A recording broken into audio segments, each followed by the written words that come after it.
Good morning, good evening, good night.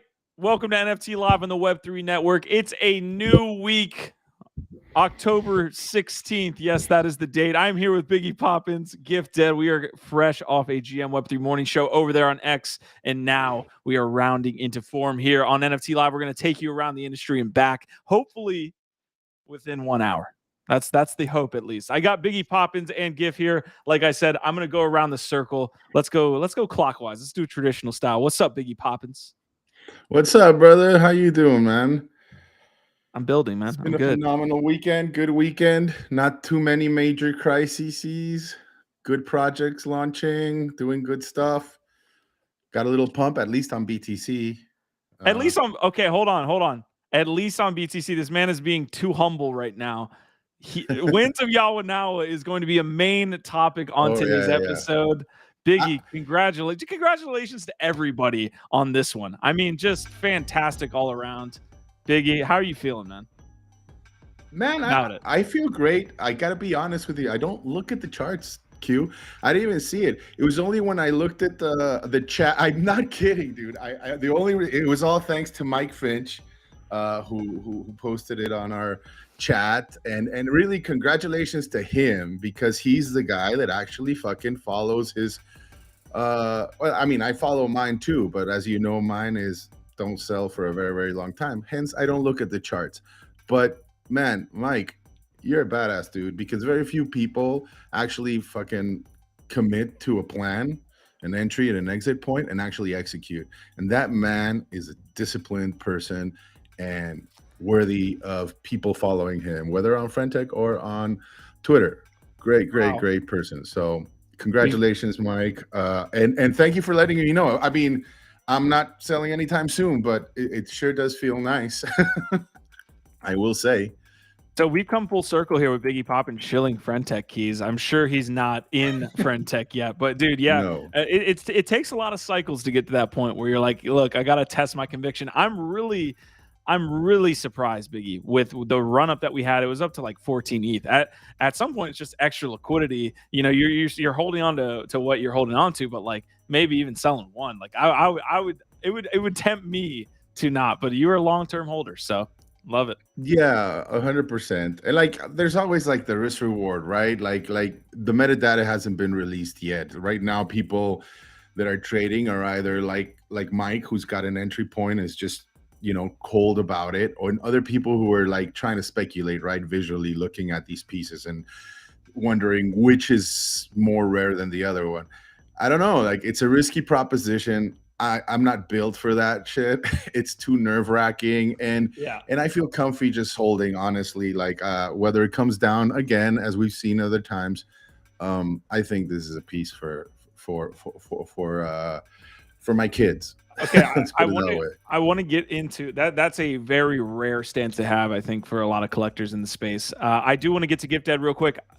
Look, there's chart watching, and then there's like 10xing in the course of a week. So I get it. I get what you mean by I'm not watching the charts, but I think this is kind of a special case. But yeah, Winds of Yawanawa now sitting at 12 ETH. Gift Ed sitting there looking all Gift Deddy. That's actually a positive thing.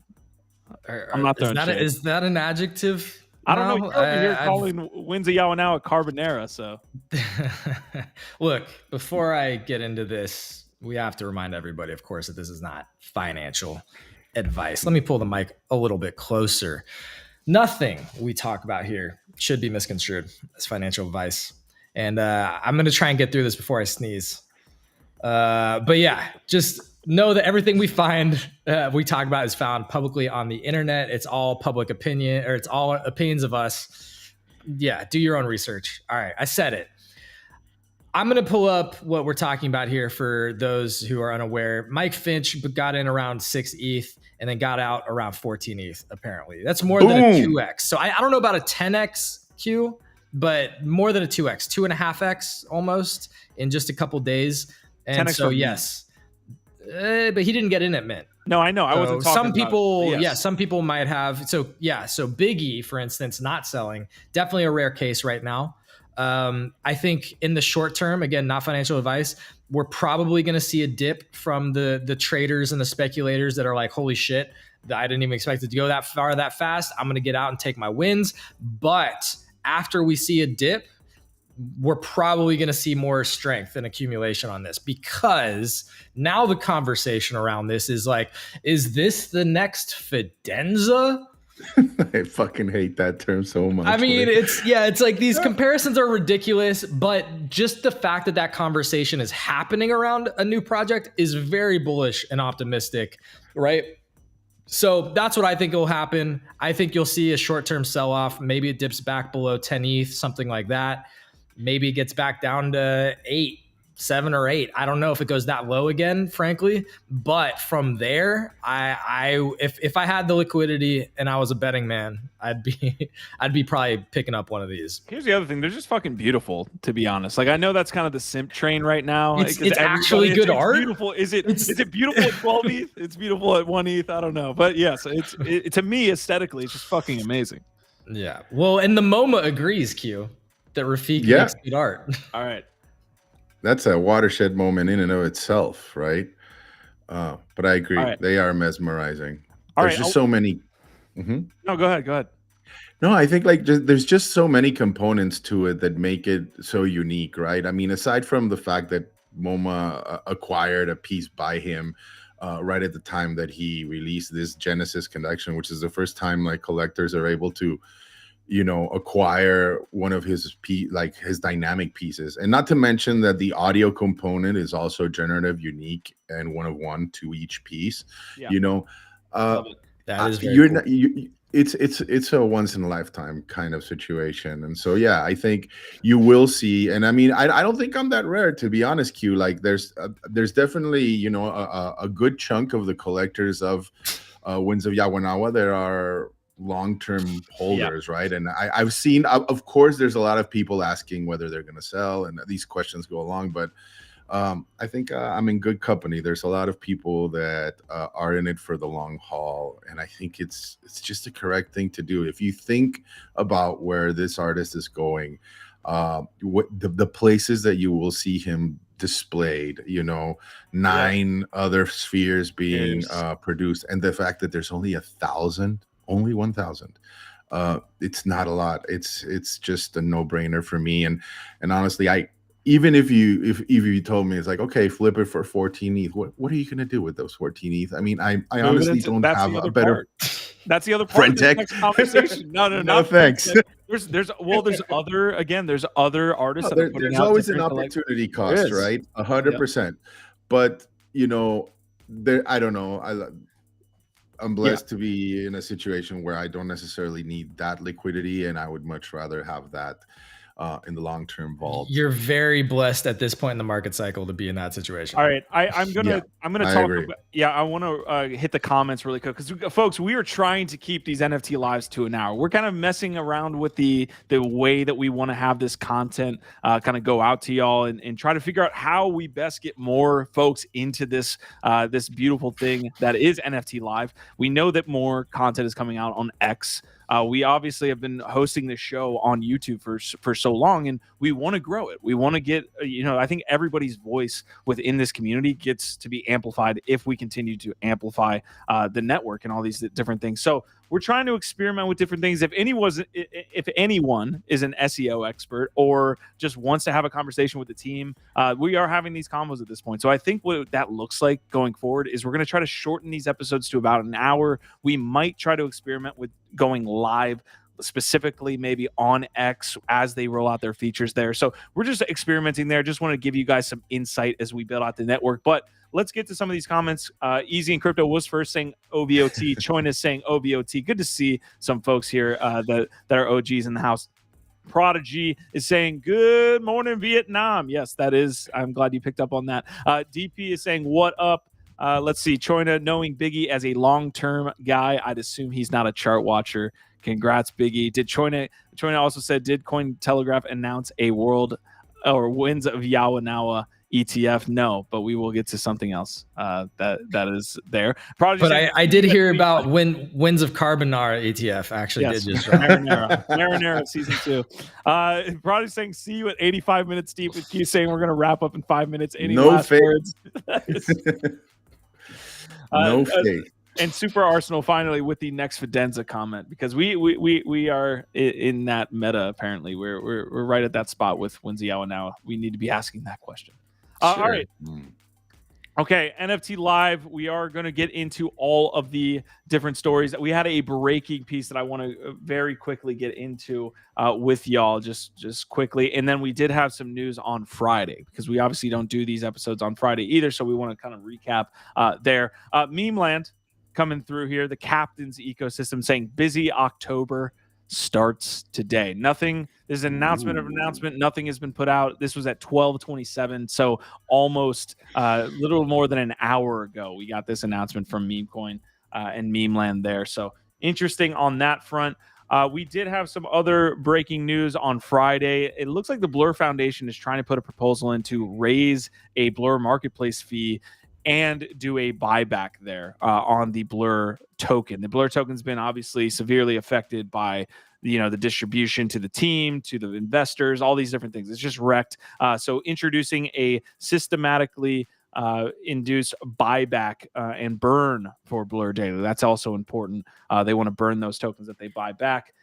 Gutter Dan, this is going to be part of a larger discussion we have later, but we did see a Gutter Dan post here, I believe on Friday. It was either Thursday or Friday that officially announced the acquisition was real by Malo Dream there. So we'll get into that there in a minute. Jeff Nicholas coming out with this post as well, saying Bored Ape Yacht Club is going to be separate now from the Yuga gaming situation. I definitely am interested in this combo. This was them, I think, listening to the community saying, hey, we hear you. Let's figure out the best way to move forward here with Yuga and what they've been doing with heavy metal and Legends of Tomorrow. Any quick takes on this one here? I think it's interesting to see the assumption that everybody in Web3 for the most part is going to get along with the gaming narrative falling apart. I think that's interesting, right? They're basically acknowledging that hey, actually a lot of people are just here for the club social aspect and don't really give a fuck about the gaming, don't even want any of that. Yeah. And so it's a challenge, right? They didn't launch as a gaming brand. They were pivoting into becoming a gaming brand. And it seems like so far that a lot of people aren't loving it. And so, yes, some people are. There's a lot of people that see the future of Yuga Labs gaming and where that's going. But a lot of people are just I just want to be part of a cool status symbol social club that does cool shit and has good vibes and good events or other utilities for a club, And so I just think it's interesting to see that kind of happening, Yeah, so we did see this breakout again here. Yuga Labs Gaming was created as a profile last week to address these issues. So now you're going to see all of these gaming updates coming from this account and not the Bored Ape Yacht Club. It's interesting to think about how much different this might be if Heavy Metal Forge had been successful. Would as many people be sort of recoiling and being whoa, I don't know about all this gaming stuff if Heavy Metal Forge had been a success? Maybe not.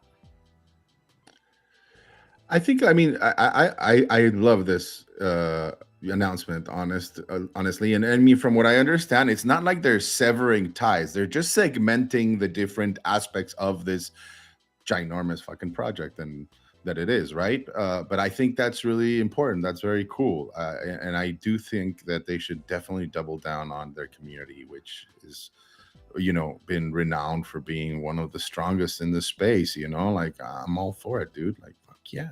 Yeah, so along with this announcement that they were actually separating the two brands a little bit more and making it more clear, we actually got that BAYC, and this is from the Yuga Labs Gaming, this was their first tweet, BAYC paid us some ape to leave them alone and start a new account, so we've added 150,000 ape rewards across the top 10 finishers of the Rift. So again, one of the main concerns was that the ape rewards were so low for the people that played the game. Now, I don't really buy into this. I think this is this is kind of pandering to the masses right now. Like again, front and center for the heavy metal game was that you were updating your NFTs. You were upgrading the NFT. The more you played, the better NFT that you got to take into the other side. A lot of people were upset at the amount of rewards. Like, I finished 18,000th in this game, so I should receive $1,000. Like, fuck off.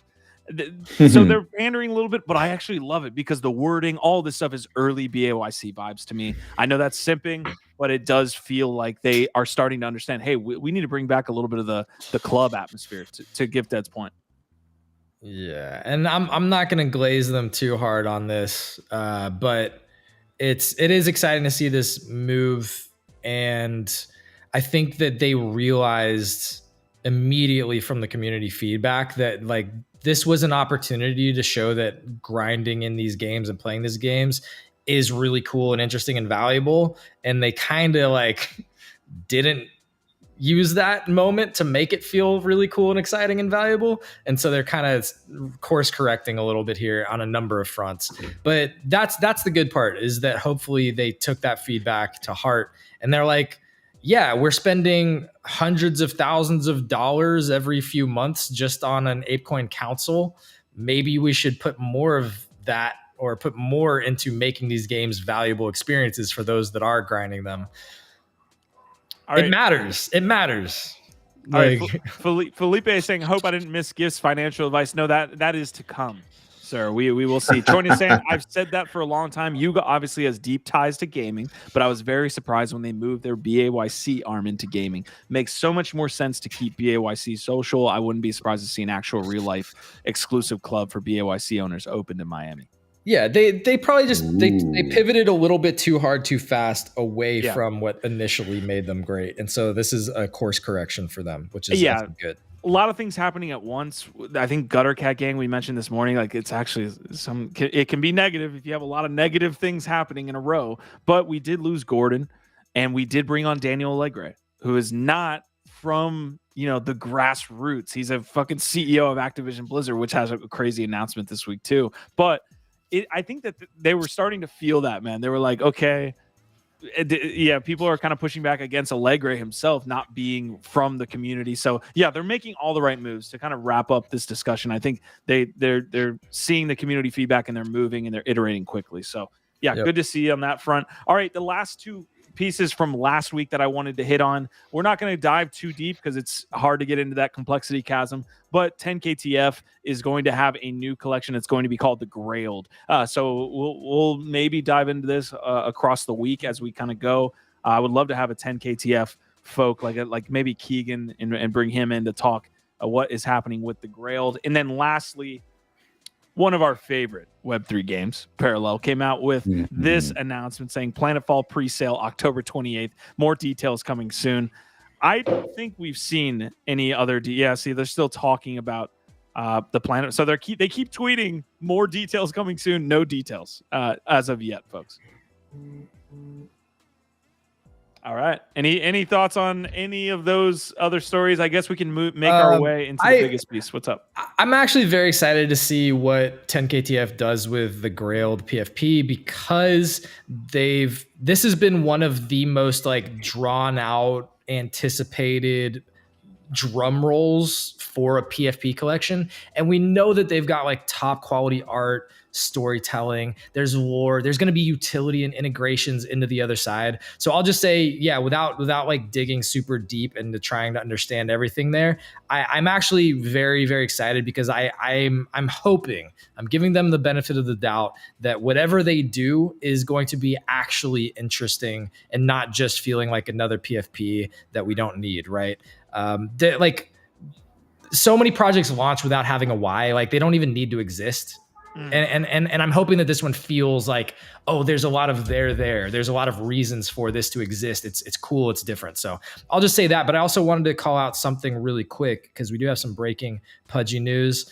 Here you go. This might've been one of the things that they were teasing yesterday. Apparently they're already winning awards. Top holiday toy of 2023. Sometimes we have to say these things are like paid for promotional things. So they might have just paid money for this, but still cool. their toys are winning awards. Look at that. Get after it, Pudgy Penguins. Yeah. The one thing I want to tie back to this into the conversation, because we were talking about it with Rafiq and Winds of Yawanawa. Jesus, I'll get it. Gutter Cats in kind of the opposite direction. Yeah. But now with Pudgy Penguins, the ability to create and sustain momentum in this space is so fucking hard. But if you can do that, man, and I feel like Bored Apes has kind of like done a good job in and out. You know, they know how to like stack beats and things like that pretty well. But like, you know, maybe recently because they've been doing too many things, it's kind of felt a little bit off. But like Rafiq Anadol has recently really just hit a fucking run, has momentum, and you see what that looks like. Pudgies have been starting to hit that. You've seen all of that work, that momentum. It's starting to snowball, man. And Gutter Cat, we'll see. Like, I think Frank DeGods, they were able to do that for a while. And then again, they hit too many kind of like snags and they lost that momentum. And then it's really hard to get that back. But man, if you can get some of these wins and stack a bunch of like small wins and then, you know, one or two big ones and get that momentum running, dude. I love this comment, and I haven't seen it up to this point with Pudgies. Maybe it's not their type of move yet, but one of the reasons why Bored Ape's able to keep up that momentum is because the community's doing it for them, right? There's so many different people creating different brands that is around the yacht club, and we really haven't seen that with Pudgies. Have you seen like a community member launch some type of derivative off the Pudgy brand?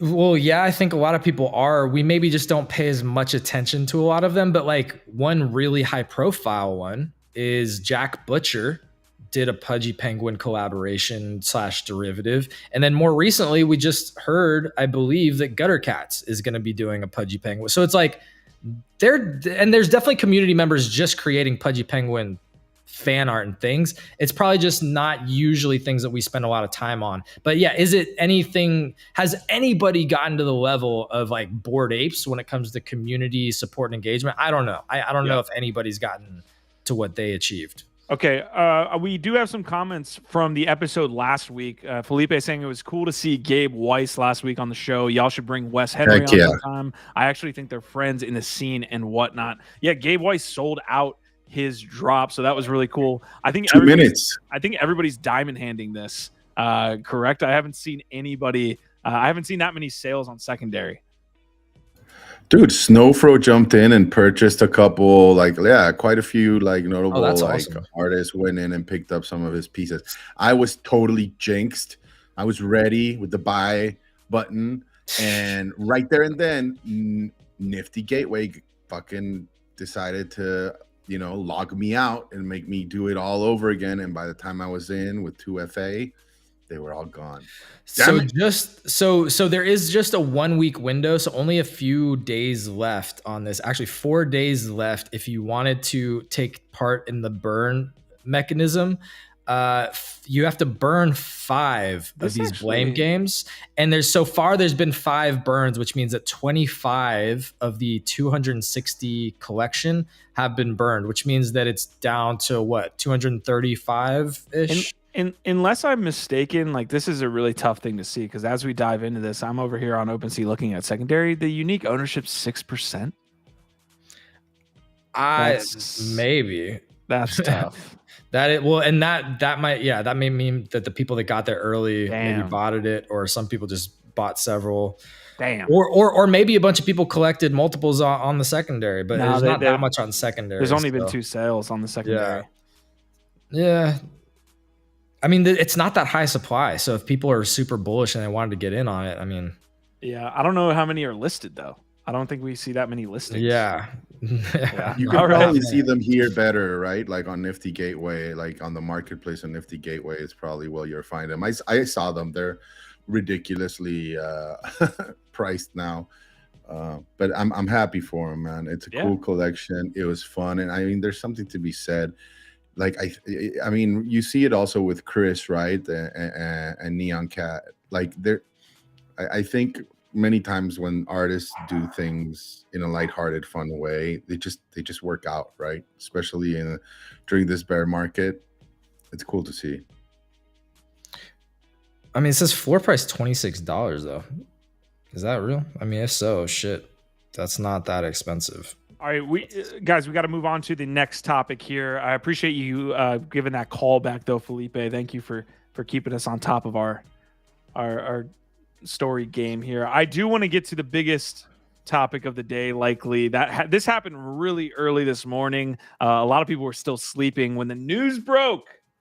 Hold on, let me make sure I have the right one. When the news broke that Gifted was actually getting his BeowFam NFT because the SEC had approved this Bitcoin Spot ETF, this iShares Bitcoin Spot ETF, this BlackRock piece. Yeah, I mean, this was awesome. Bitcoin went up to 30K. So many shorts were liquidated. I mean, millions of dollars were won and lost. This story is, it's a little bit more complex than this. Well, we actually got the news then that this was actually not the case. Cointelegraph coming out 2 hours later after getting immediately flamed by everyone. Psych! This is Cointelegraph's tweet. We apologize for a tweet that led to dissemination of inaccurate information regarding the BlackRock Bitcoin ETF. An internal investigation is currently underway. We are committed to transparency and we'll be sharing the findings soon. Yeah, but the full story on this is really this. So let's pull this up. This is why this is potentially a bigger story that's going to draw out here. CoinGlass data shows 72 million dirty fiat dollars worth of short positions were liquidated on the move to 30K, and $31 million in longs were liquidated during the correction. That's over $100 million in options being liquidated because of this one fraudulent fake news tweet. So there was actually a post as well that was on X. I'll see if I can pull it up. But someone had screenshotted, I guess, on Rollbit that someone had taken out a 50x leverage play right before the announcement dropped. They made like $2 million in the span of like 25 minutes.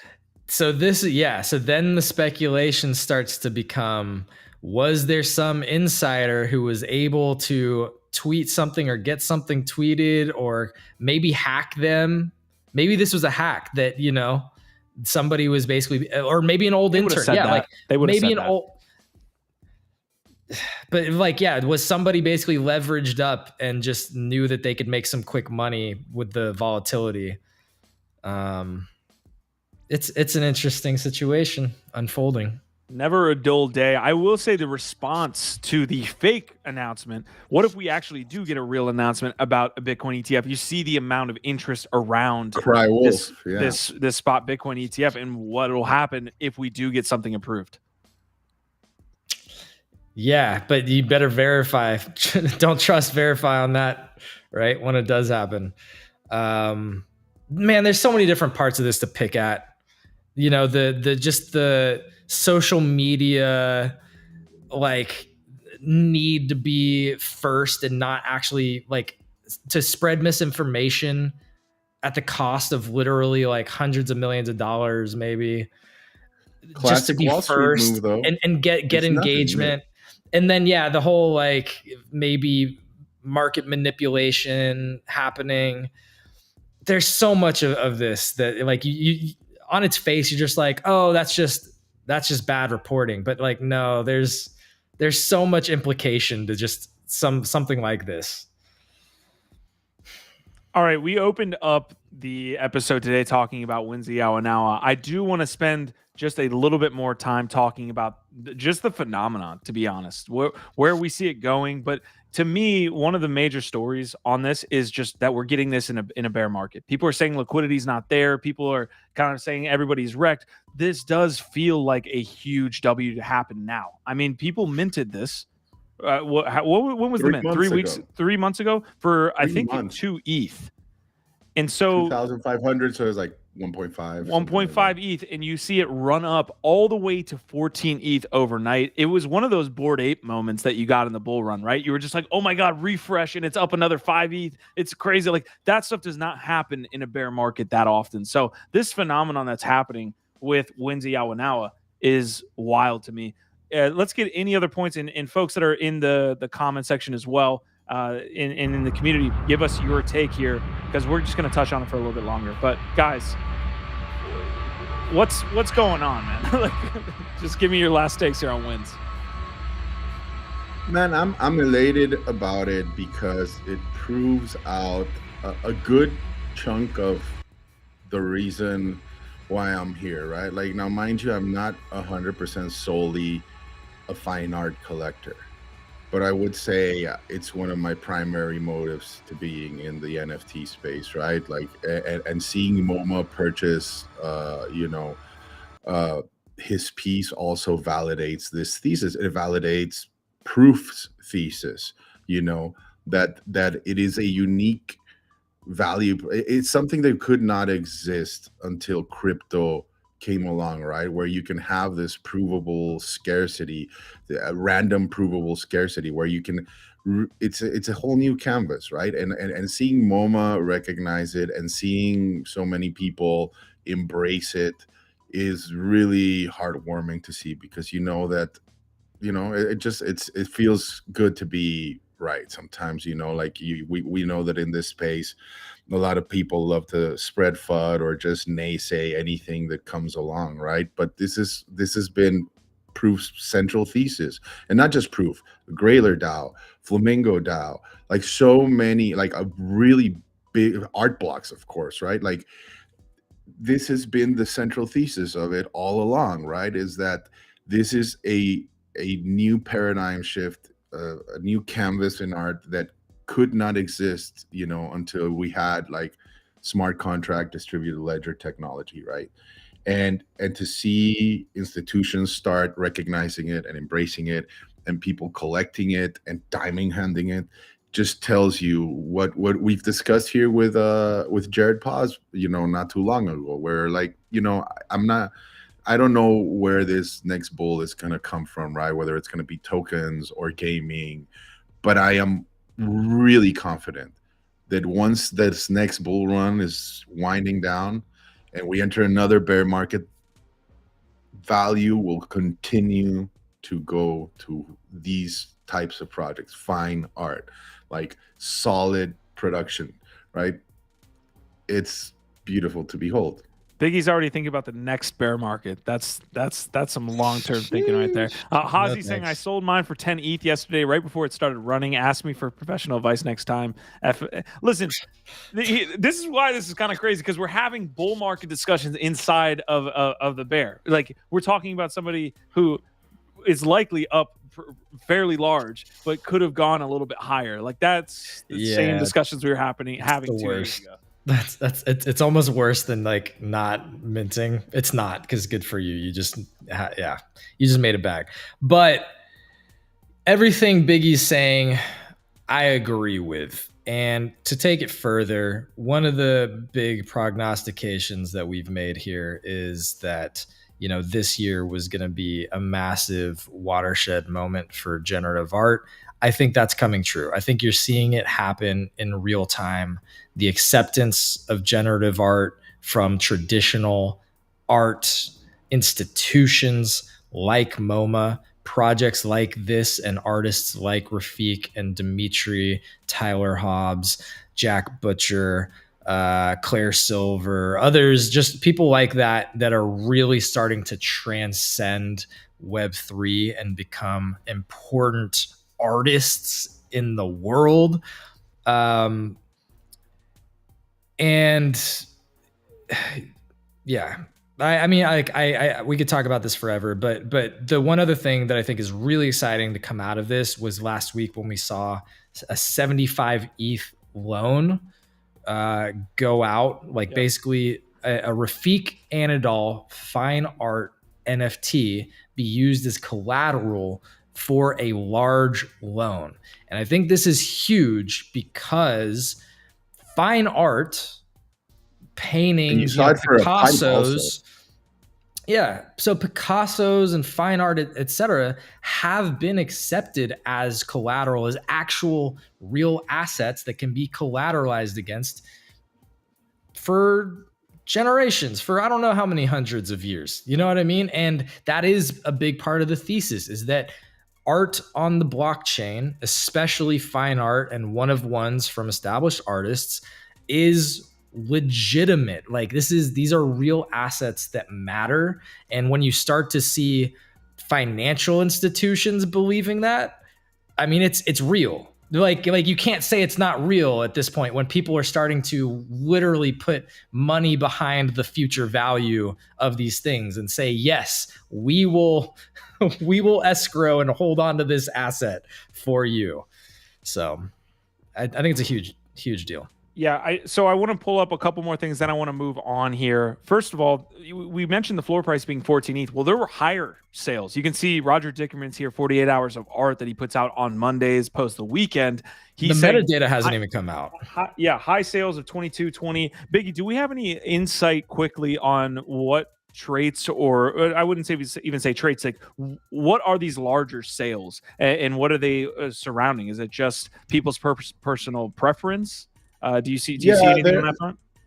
For sure. There are, as you know, like professional curators and collectors that like comb over with a fine tooth. And even then, in my opinion, you're still risking the possibility of being wrong, right? Once the metadata is uploaded, then you will know, where in the rarity and collection you are. But also it's important to note that doesn't matter many times, right? Like we've seen it with punks, we've seen it with apes, we've seen it with many collections where sometimes a trait that is not particularly scarce is still valued very highly by the community, right?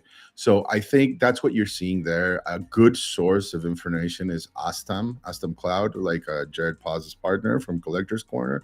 He did a great thread write-up, basically, about his initial thoughts regarding some of the qualities of the different qualities that he was picking up on, and I think it's correct. Like some of them are really cool. You should check them out. There's one where it's like the wind is like very dynamic and you can see it like whipping around the whole painting or art, which is really cool. There's also another one where it's like seems to be like flashing, like maybe thunder.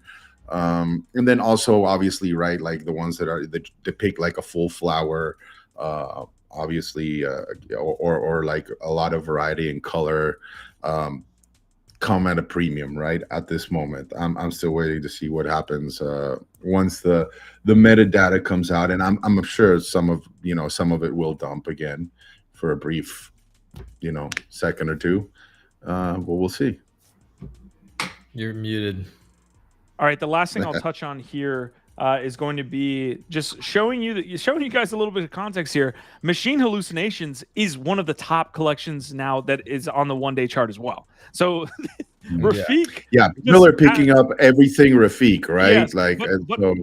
Yes, but also Biggie, look, Distance by William Mapan as well. Like we're seeing this. Dude, well, William Mapan is about to drop on Verse, or I think it already dropped, but it's also having like its moment and strong conversations around his work. We're obviously fans here at the channel.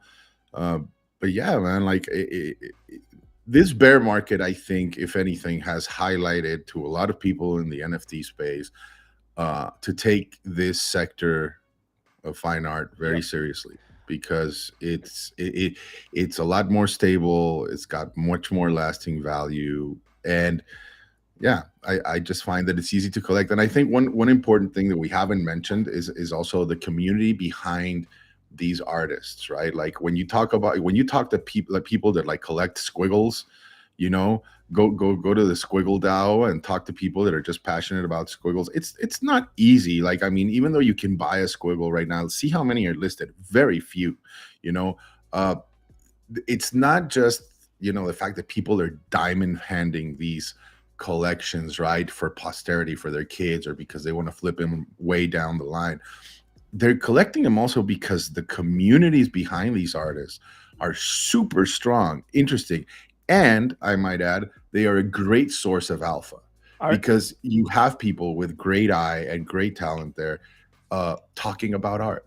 All right, so it's very easy to pick up on you. Biggie, we gotta get to the next topic. But I was trying to actually finish out with, you mentioned William Mapan has an upcoming drop. Can you give us any details on the sketchbook here? Do you have any? Yeah, go ahead.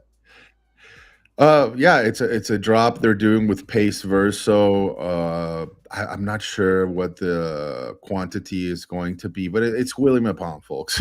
It's going to sell out 100%. It's really beautiful. Again, if you look at his art, is like it's very much in line with what is usually expected from him. This one in particular is a lot of texture and just wonderful colors. He makes like all the colors himself, which is insane. But I mean, look at that. I mean,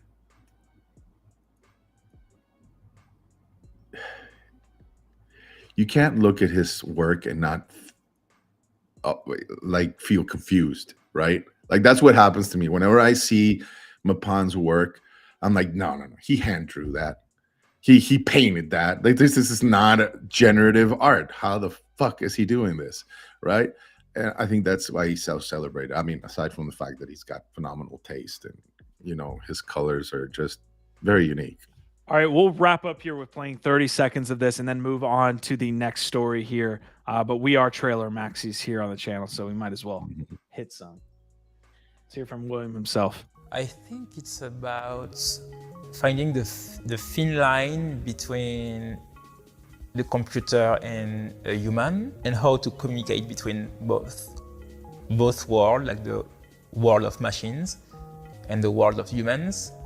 What is the medium to communicate?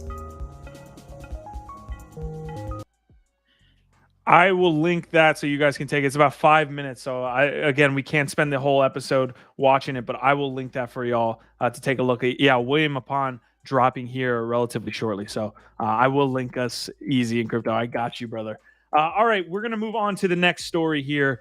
We got two major stories from two of the larger, well, I think more well-known collections here. That's going to be the Gutter Cat Gang, and that's going to be DeGods and Utes. We'll do our best to kind of break down the situation. Okay, so I was going to start with Utes, but Gif went with the Gutter Cat Gang today, so I'm going to give it to him. So this is basically the chart here over the last, I would say, a month.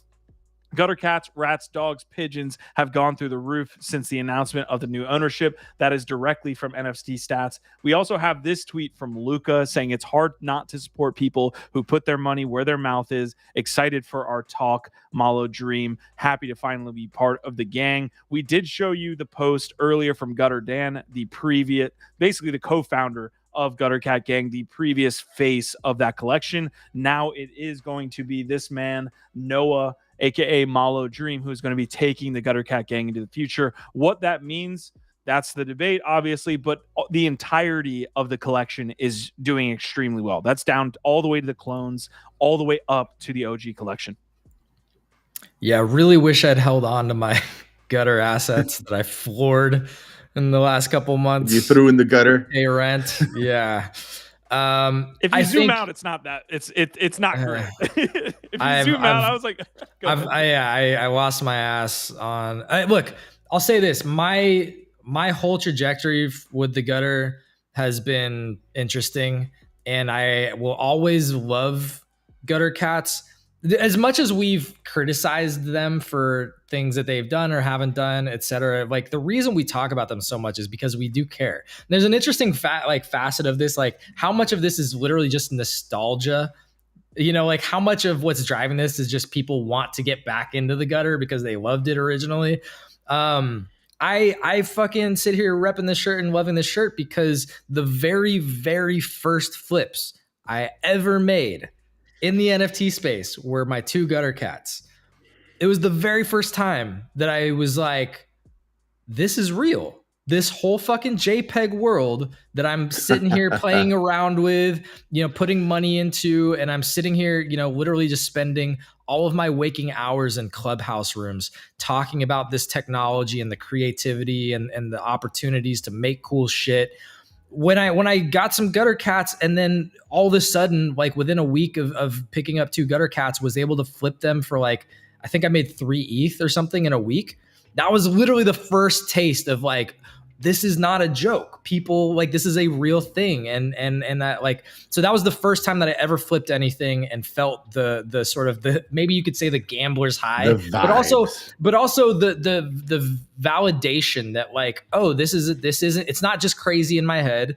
Like, this is a real thing that people fuck with and care about. And I see the future could be much bigger here. So I'll always love gutter cats for that. I also got to go to some of their original parties and events, like the whole clubhouse that they did at Art Basel was fucking phenomenal. That's where I got this shirt and some other like merch and things. Those were great things. They did amazing things. And then just along the way, they kind of diluted themselves, maybe took some bad turns, and they just were not able to pivot fast enough or figure out fast enough a sustainable business model. And they had the issues in the community. There's a lot of things that happened, but I think it's tremendously bullish and positive that with this announcement of this person taking over, that people are reacting the way that they are, because what it says to me is that this founder, this person who's taking the reins, the people in the community believe in them. They think that they're the right fit. They believe that they understand the community, that they fuck with it. They understand the vibes, and that whatever is going to be happening is going to be a new start and a fresh start that, could be cool. So I just think it's a very positive thing that we're seeing. Obviously, I mean, if you look at the floor price pumping, but I think it can't be understated that having a new founder come in and refresh and reboot things and get that level of positive support, and from people like Luca too, I think it's very good. Biggie, I want to hear your takes. What do you got? Well, I mean, I wish them well. Never underestimate the potential viability of a comeback in this space, right? We've seen it happen before. I agree with Giff that seeing other founders and also community like rally behind this refresh is a positive thing. It's a good thing, right? Like I always think that community is definitely one of these strong components in this space. What PFPs, I think, for all the shit that they've gotten during this bear market, right? And most of them are going to go to zero. There's a reason why they're the number one collected and sought after pieces in the space, right? And I understand that there's a ton of speculation behind them, right? Because it's not solely about the art or the artist. It has a lot to do with the leadership and the roadmap and the utility and the community. There are many components there that you have to get right in order to make it work. But yet, in this bear market, you still see people rallying behind, trying to make them work, launching new ones like the Saints that we saw over the weekend. Like, I still remain bullish on it. I want to see them work. I'm very confident that there's already certain communities established, PFP projects that you will see rally again in the next bull market and do phenomenally well. Q, you hit on the sentiment aspect of this, and that they lost the sentiment for a long time. I think that's one of the key things that's exciting, is that maybe they finally were able to break the negative sentiment, because it seems like it's positive now, and that's just such a big deal. That what I was showing real quick, I misspoke. I apparently am still in the gutter, because I do have one. I have one clone. This is my one clone that I couldn't even like flip at some point because they dip so low. So there you go. I am actually still in the gutter. Love to hear it. You love to hear it. Listen, we had this conversation on the morning space. I got a ton of flack. I think people just like to disagree with me. I don't know what it is, but anyways, I got a ton of flack for your general attitude and your tone and your face. It is. It's all the above. I got a punchable face, I guess. All right. Anyways, this was my take on the morning show. we use these collections as proxies of the individuals that run it. If the individual that is the face of this project is going to go down and not have any communication and is not going to be this charismatic character, you're going to have a tough time selling that collection. And you see, when we talk about DeGods, we're talking about Frank. When you talk about Pudgy Penguins, you're talking about Luca. When you talk about Bored Ape Yacht Club, you used to talk about Gordon and Garga. That is one of the issues with the Yacht Club these days, is that we lost a little bit of that. Yuga got to a certain point where they don't need to really deal with that. They're like the outlier. But all of these smaller collections, the face of your collection is so important. And Gutter Dan, for whatever reason, did not want to do that. Did not want to compete like Frank is, like Star-Lord is, like Luca is. And to see Malo come in, he clearly understands that point. Whether he is a big enough heavy hitter is yet to be seen. But we'll see. But I think he lost it. I think he was doing that. I met Gutter Dan out at some of their events, and I know he used to be posting all the time. Like, look at my fucking swaggy $3,000 can be exhausting jacket. though, right? Well, exactly. I think when the vibes were great and you were on a high, he was loving it. And I think when the vibes turned, he was he kind of shied away and he said, I don't think this is for me. Like, I think if we're being honest, that he wasn't able to break through the FUD or figure out how to kind of work through that. And this is where, again, you do have to, like, the leadership fucking matters. And so Q, you're saying you're getting kind of hard time. I think it's because people want it to be something different. People want it to be the merits of the idealism.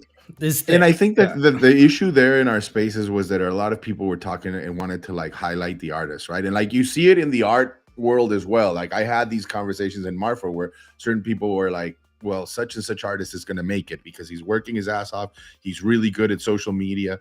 And, these are not like requirements. You don't have to do this. But if you do them, you're going to have a much better shot in doing well, right? And at the current moment, like this, it's just a fact that, being well informed and savvy, tech savvy is a boon. Being capable of like engaging in social media is a boon, even in just like the artwork, right?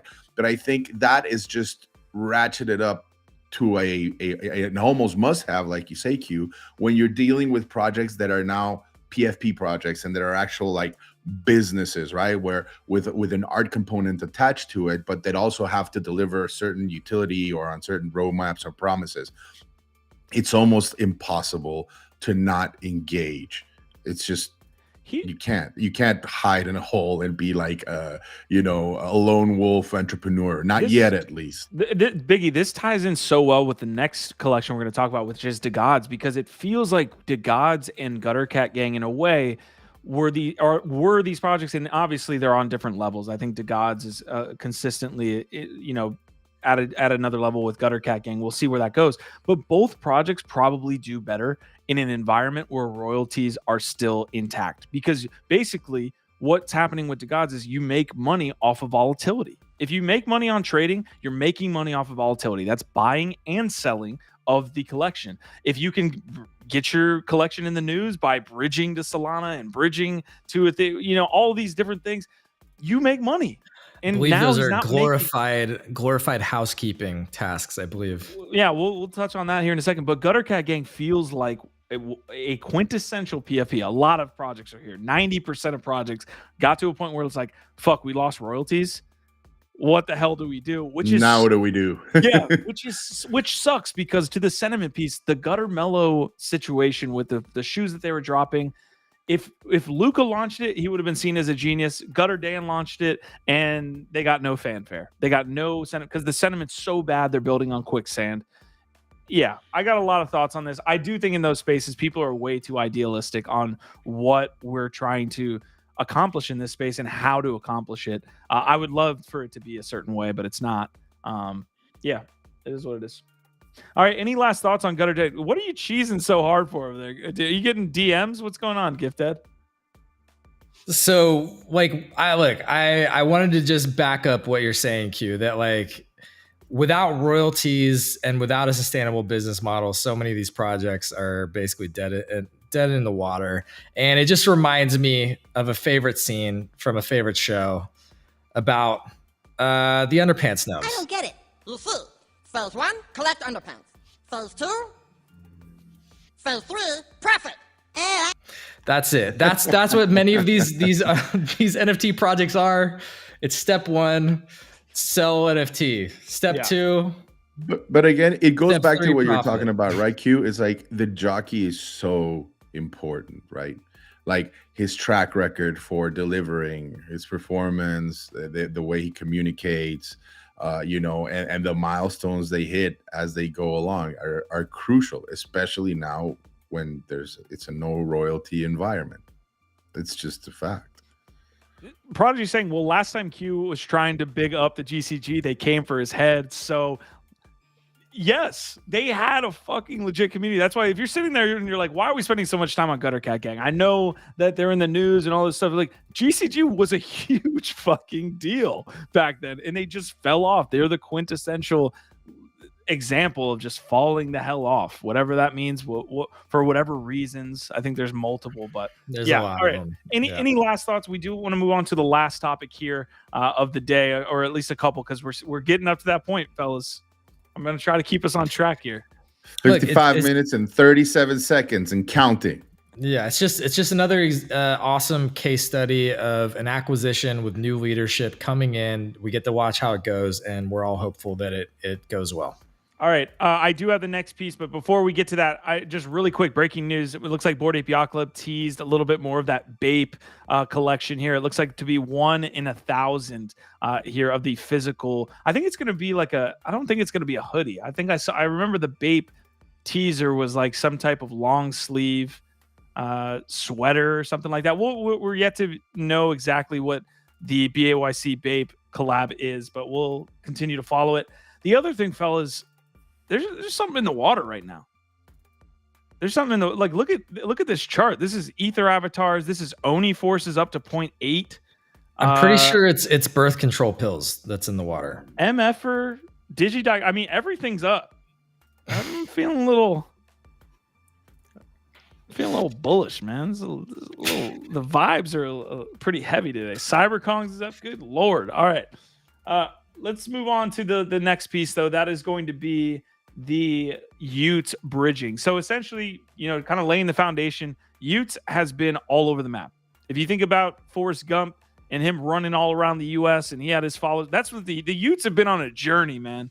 They have moved from Solana to Polygon, and now we're finally moving back to Ethereum to join the DeGods collection and bring that ecosystem into somewhat of some cohesion. You can see, I want to give a quick shout out to Espresso here, talking about the waiting room for the bridge. So you can see there was a front end here where the Utes were making that transit. Reading directly from it, just bridge. I encountered another delay. Now I'm in the waiting room with over 800 Utes in front of me. I guess I'll listen to this god-awful elevating music and come back later tonight. Up to this point, about half the collection is bridged. Utes is a full 15,000 collection piece, and it looks like, if I'm not mistaken, 7,800 have bridged up to this point. Yep. I'm curious, Q, which one do you prefer, Utes or DeGods, based out of art? I like the Utes. The Utes, hands down. Yeah. I think they're way more unique. They look way more fresh. I'm Utes all the way. It's a really strong PFP from the art side of it, and I do think, again, if you're really into projects that focus on the artist themselves, this one's a little bit less, like the artist is in the background on this, but the art itself, you cannot question, is really strong as far as PFPs go. And so, not financial advice, but the way that I would play this is I think that over the next couple weeks or month, this probably drops a little bit more, probably gets close to that half ETH area. That's what I would guess, but I think it's going to be a great piece to hold in the next run. I think these are going to do really, really well. Nice. I like it. You're muted, Q. Yeah, the other side of this, I thought Biggie was going to kind of go ahead there, but all right, the other side of this as well, when we have this combo, is Frank came out with, in my opinion, like an unwarranted just it's crazy. The guy had like a couple too many whiskeys and got in his feels, because he had like a huge thread that he was basically commenting on the state of Utes, the state of DeGods. He's saying, I know the first year of Utes has not been a great experience for everyone in our community. I know we've spent most of 2023 on glorified housekeeping tasks, like rebrands and bridging between blockchains. This is my raw perspective on the situation, and we could break this all down. But to hear him talk about what I thought was previously like this the team's vision was all about branding, and all these were so important pieces of that ecosystem, and to now it's a burden. Now it's a glorified housekeeping task. It was wild. Now it's a burden. It's a chore, like we said, like this space can wear you down real quick, right? And was once a strong community can turn on you on a dime, and you have to have thick skin and have a clear vision and keep on delivering. If not, it'll eat you alive. And it does sound like he's a little worn down. Yeah, Hazi saying, I agree I think he's talking about my take, because with blur bids, there are a couple whales on the sidelines ready to dump soon. So always be paying attention there. Thanks for sharing that. And yeah, I think the difference in leadership between Luca and Frank is evident in terms of conviction to a vision, knowing your North Star and executing strategically against that. But I also think that there's a difference so far between Frank and Gutter Dan, and that's that Frank so far, hopefully, whether or not he's worn down and tired, hopefully he doesn't give up, because so far, give Frank credit, he has continued to show up, take the L's with the W's, and this, I think that what he's doing here is probably responding directly to FUD, because they're instituting a bitch tax. Literally, they call it that, a bitch tax / paper hand tax for people that don't keep following them and do these transitions, which basically is to say that if you don't migrate again after we told you to migrate the first time, then you will incur like a 30% fee, which is basically guaranteeing that you lose money. So you're now having to like take additional steps, keep jumping through hoops for us. And for what? Like, what's the reason here? So to be doing that is not great for the community, honestly, in this market. I'm sure he's responding to a lot of the negativity around this right now. But at least he's being honest. I heard some people saying they felt like this response was hollow. And to your point, Biggie, maybe you're picking up on the fact that he's feeling it. He's hurting. He's feeling burnt out, doesn't know what to do, right now. But at least he's showing up, Okay, Decryptlorian saying Bridger's going to bridge. Join is saying Utes is the journeyman of NFTs. They're probably already waiting for the next layer one to launch. Dead Polaroid, Utes look dope. We're getting a lot of comments on the actual art. Let's see. Choni saying, I'm obviously a big fan of Polygon, so it's no surprise I'm a little dirty on the optics Utes shed on the Polygon protocol. So while Utes were there, what was going on? Were they getting involved in the Polygon ecosystem? I have no idea. I think if Frank could wave a magic wand, he would never have left Solana. Like, I really think that if they were just the number one collection on Solana to this point, I think that would be a fine place for Utes to be in, because I think there is some element of a PFP community over there. I think it's interesting. That's a strong point, and yeah, I think it's interesting that he tries to position it like, oh, I would do nothing different, because I kind of agree with you. I think that this hasn't been. I mean, look, there are positives to doing this caravan across the blockchains, because you do pick up new exposure. You can stay in the conversation. So maybe he actually would do it all over again, to be honest. Maybe it's honestly worth pissing off a contingent of your community to achieve what he's achieved, but I think that there is a good chance, to your point, that just staying on Sol may have been a smarter move long term. Only time will tell at this point. But yeah, Choina is saying Avagachi actually had a Utes wearable set ready that they're now currently running a community art competition for to find a replacement. I think for a game and a bigger ecosystem or a brand platform, which I think Avagachi does fall into that. Like, Avagachi is not just a PFP project. It's a much bigger thing. I think Polygon makes sense for something like that. I don't personally necessarily feel like Polygon is the place for PFPs. And I think that's what he is shedding light on that. And if you're a Polygon maxi and you want a bunch of NFT flippers and art collectors and trading to be coming there. It's a setback. I do think it's a setback for Polygon, but I think Polygon needs to lean into its strengths, which is being brand partners, brand platforms, scaling games or different types of utilities like that. I don't think NFT art can be super successful everywhere. All right, I've got the last story today. So we're at an hour and 4 minutes, fellas. We're going to keep it under an hour 10. So this is going to be the last one that we talk about. I wasn't going to have another story. I was going to cut us off clean, but we do have the Saints of LA that I do want to bring in here because Biggie gave me some more info as well. Before I get to that, I just wanted to link out to y'all. There is a new DeFi app that is allowing some more financial services that launched basically today. It was called basically flooring.io. And Flooring Lab. It essentially allows you to leverage up, again, what you're able to be doing with different NFTs. I think Pudgy Penguins and a couple others. It might be Utes as well that are able to be leveraged on that app. Just wanted to link that out to you. We won't be covering it today. Maybe tomorrow we can get into it. But Saints of LA, tell me about it. Giff, you were bringing this up on the GM Web3 show earlier. But I'd also love to know what... Yep. What do you think, Giff? Do you like the art? If I'm purely judging it on like, is it quality illustration art? Are there cool traits? I think that it is definitely cooler than a lot of projects. They didn't it's not a massive project, so they did keep it relatively scarce around 2,000. And however, like I would probably give it like maybe a 6 out of 10 if I was being honest, because it does feel pretty derivative like a lot of other PFPs that we've seen. I actually think it looks a lot like a front-facing DeGods. There's not that much variety in the PFP styles, honestly. Like if you go through it, like to your point, Q, it's one dude, one profile. And yes, some of the traits are cool, and I think that the execution and the quality of the illustration is good. But I'm not inspired, and I don't feel like it's doing that much new or different. And do we really need another PFP? My understanding, not knowing a lot about this, is that it is tied to an existing clothing brand, and there's some other like gambling partnership in place. And there's a personality and like Casey something who I'm not familiar with.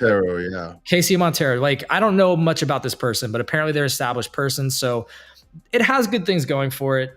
The art is cool, but it's not cool enough that I would buy it just for the art. And beyond that, I'm not convinced of why we need another PFP like this. But if you like the DeGods style, you didn't get it on DeGods and you want to rep something like that, like, the ode to LA is very, very obviously relevant here. Like I like that style. Don't get me wrong. When Gifted first showed these off, I was like, these guys all look like they could like be the front run on Cypress Hill. And I'm a big Cypress Hill fan. But it's very LA. Yeah, I appreciate that as an LA. Yeah. So person. Biggie, before we press live, you were telling me about this collection and that you're actually a pretty big holder of this. So I want to hear from you as well. Yeah. So I found out about Casey Montero during my travels in Asia earlier this year, right? As you know, I was over there and I wanted to, find out what people were building, what was going on over there. And this is a personality that came up several times. Keep an eye on this dude. He's working on something. And so I did. And when he came out with the collection, I jumped in the Discord. And yes, full disclosure, I am a holder of this project. I know PFPs are like dirty little secrets. There you go, Q. Like, I don't just do fine art, right? Like I still degen a little bit. But again, what's my thesis on this and why did I go after it? Aside from the fact that, again, I was pointed at this person, I was recommended to follow this person early on during my travels, specifically in Indonesia is when I heard about him. He's a really well-known personality in Southeast Asia. Like, he was a news anchor for a long time, and then he's also done a lot of like different shows, a la Anthony Bourdain, food, this, that, lots of connections. And again, one of the other things that really stood out to me was the company is based in Asia, registered in Asia. So it does not have to answer to Uncle Sam. It is not hindered to do whatever the hell it wants, having to respond to Uncle Sam in any type of way. It is one of the arms of this collection is fashion. He's got pretty good inroads with several different brands which are already in production and coming out, which I think it says a lot more than many other PFP collections that have come out before. You can see in Casey Montero some of the videos and stuff that he's doing. And I think one of the bigger, more degen important arms of the collection is also the casino aspect of it. As you know, like when we're in Discord a lot, not you, Gift, because you're never in Discord, but a lot of people like to play poker. I don't, but a lot of people do. And so he's got a business called MetaBets. He's partnered in that business. And so there's a lot of opportunities to profit and to partner with that particular arm. So this is a founder that he started off as a collector, really looking at the space. He recognizes that, again, royalties are not where going to maintain you. And so he actually has a plan to build a brand and, bring back value to the holders. This is the first chapter, 2,222. There will be a chapter 2. If you guys are interested, you should follow.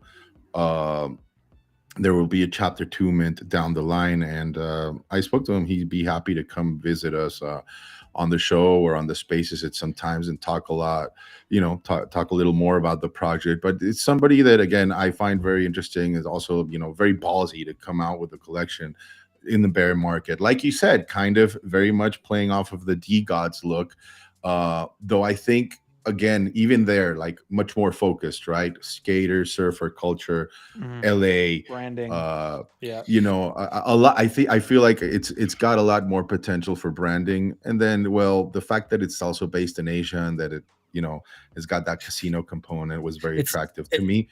So there's a disconnect between being based in Asia and using LA culture. Like there's something interesting happening there. I'm not saying it's all bad, but it's like imagine the vice versa of that, of like an LA brand creating like I won't even go there. So I don't know. There's something interesting. If he wants to come on the show and tell us more, I would love to have him. Who was it over here? Deadpool Red calling them dollar store DeGods. Ooh. Maybe we'll see. We'll see. Ouch. Yeah, they're not that bad. Like I actually think the art on its face is pretty cool. It just feels a little bit derivative, and I'm not convinced yet. But Biggie, you made a lot of good points. As he does. No, as he does. It's my little degen play. I just thought we were talking about PFPs and whether they're dead or people still minting them or producing them. And I think here's somebody that's actually doing it during a fucking bear market too, which is crazy, right? And it's conviction. I feel like he's definitely got a roadmap. So check him out. Not financial fucking advice. Do your own goddamn fucking research, please. Shoin is saying the whale community poker nights have returned in our time. That's wild to me. That is wild to me. I love that breakdown. And we would love to, of course, have him and Biggie to either come on to NFT Live or GM Web3. So let's make that happen. All right, folks. I told everybody that I would try to keep these to an hour. We're 12 minutes over. So I'm going to do my best here to shut us off. I will say the Planetfall presale details actually launched. So I'll leave this link here with y'all. But it looks like the prime key holders, avatar holders, and more assets within that ecosystem are going to get the first shot here. I don't think it says anything about what Planetfall actually is. This is just giving a look at what they are, but maybe we'll cover this tomorrow. I do want to have a hard stop here. I told myself this is the softest hard stop. I know. It's tough. Usually we go for another 20 minutes, so we're cutting it a little bit short for y'all today. All right, I'll go around the circle here. Thank you guys for tuning in again. NFT Live. We'll be back tomorrow, of course, doing the damn thing. Biggie Poppins. Let's start with you and then finish with GIF. Dude, phenomenal kickoff to the week, man. I don't know. I have a feeling about this week, Let's see if we can continue these vibes, these green shoots. And if not, we will still continue them here in this channel because I love being here. I love my community and I love my co-hosts. So I'll see you tomorrow. Hell yeah, man. Look, love the show. Thanks for being here. Want to share this with y'all. I'll drop it in the chat. I'm teasing out a little bit more. I'm teasing out a little bit more. I'd love to get y'all's feedback on these early logo designs for the coffins. Let me know which ones you're liking. Or if you don't like it at all, hey, that's cool too. But I'll put it in the chat, and any feedback or engagement is much appreciated because this is going to be one of the dopest generative projects of the year, hands down. Not financial advice. That looked good on a Saints of LA shirt, I think. I think it would look good. Yeah. It would look good a lot of places. Partnership opportunities, right? Yeah, man. Gift will be known as the Coffin King henceforth. All right. We need some more monikers for these guys. I've got too many. I'm just collecting them left and right, but that's in the chat. Appreciate y'all. OVOT. See you tomorrow.